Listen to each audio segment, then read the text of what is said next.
Hi friends, welcome to Sindhuja Vaisu Kitchen. இன்னைக்கு நம்ம பார்க்க போறது பாசிப்பருப்பு பக்கோடா தாங்க இன்னைக்கு பார்க்க போறோம். பொதுவா நம்ம கடலை மாவுல தான் பக்கோடா செஞ்சிருப்போம். இன்னைக்கு பாசிப்பருப்புல எப்படி பக்கோடா செய்யறதுன்னு தான் பார்க்க போறோம். இதோட நீங்க கொத்தமல்லி சட்னி வச்சு சாப்பிட்டீங்கன்னா ரொம்ப அருமையா இருக்கும். அதுவும் இல்லாம ஒரு காஃபியோட ஈவினிங் டைம்ல இந்த மாதிரி செஞ்சு கொடுத்தீங்கன்னா வீட்ல உள்ள எல்லாருக்குமே ரொம்ப பிடிக்குங்க. வாங்க இன்னைக்கு இது எப்படி செய்யறதுன்னு பார்க்கலாம். பாசிப்பருப்பு பக்கோடா செய்கிறதுக்கு நான் ஒரு டம்ளர் பாசிப்பருப்பை 1 மணி நேரம் ஊற போட்டு வச்சுருக்கேன். இப்போ நல்லா ஊறிடுச்சு. இதை நல்லா தண்ணியை வடிகட்டிட்டு இப்போ மிக்ஸி ஜாரில் சேர்த்துக்கலாம். இப்போ தண்ணி நல்லா வடிகட்டியாச்சு. இப்போ மிக்ஸி ஜாரில் சேர்த்துக்கலாம். தண்ணி கொஞ்சம் கூட இருக்கக்கூடாது. தண்ணி ஊற்றாமல் தான் அரைக்கணும். அப்போ தான் நல்லா கிறிஸ்பியாக கிடைக்கும் நமக்கு. இப்போ இதை அரைச்சிட்டு உங்களுக்கு நான் காமிக்கிறேன்.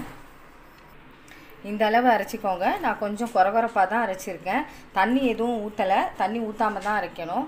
இப்போ இதை ஒரு பவுலுக்கு மாற்றிக்கலாம்.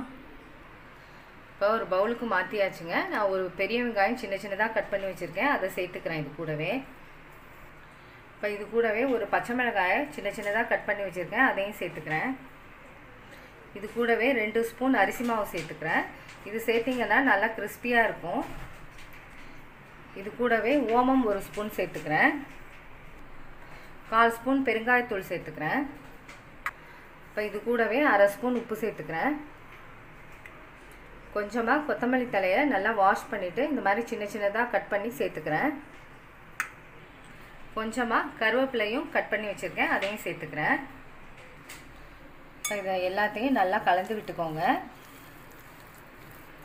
எல்லாம் நல்லா மிக்ஸ் ஆகிற மாதிரி கலந்து விடுங்க. இந்த மாதிரி நல்லா கலந்து வச்சுக்கோங்க. இப்போ இதை நம்ம ஃப்ரை பண்ணிக்கலாம். இப்போ மாவை கொஞ்சமாக எடுத்துக்கோங்க. கொஞ்சமாக எடுத்து இப்போ எண்ணெய் நல்லா சூடாக இருக்குது. இந்த மாதிரி கொஞ்சம் கொஞ்சமாக கிள்ளி போட்டுக்கோங்க. இப்படி ஒரேடியாக போடக்கூடாது. அப்போ தான் நமக்கு நல்லா கிறிஸ்பியாக கிடைக்கும். எண்ணெய் கொஞ்சம் நேரம் சூடான பிறகு லோ ஃப்ளேமில் வச்சுக்கோங்க. அப்போ தான் நல்லா வேகும் உள்ளெல்லாம். அப்படியே கொஞ்சம் நேரம் இருக்கட்டும். இப்போ நல்லா பொன்னிறமாக வந்துருச்சு. எல்லாமே நல்லா ஃப்ரை ஆகிடுச்சுங்க. லோ ஃப்ளேமில் வச்சே செய்யுங்க. அப்போ தான் உள்ளெல்லாம் நல்லா வேகும். இப்போ இதை ஒரு தட்டுக்கு மாற்றிக்கலாம். இதே மாதிரி மிச்சம் உள்ள மாவையும் இந்த மாதிரி கொஞ்சம் கொஞ்சமாக கிள்ளி போட்டுக்கோங்க. அதையும் ஃப்ரை பண்ணிக்கலாம்.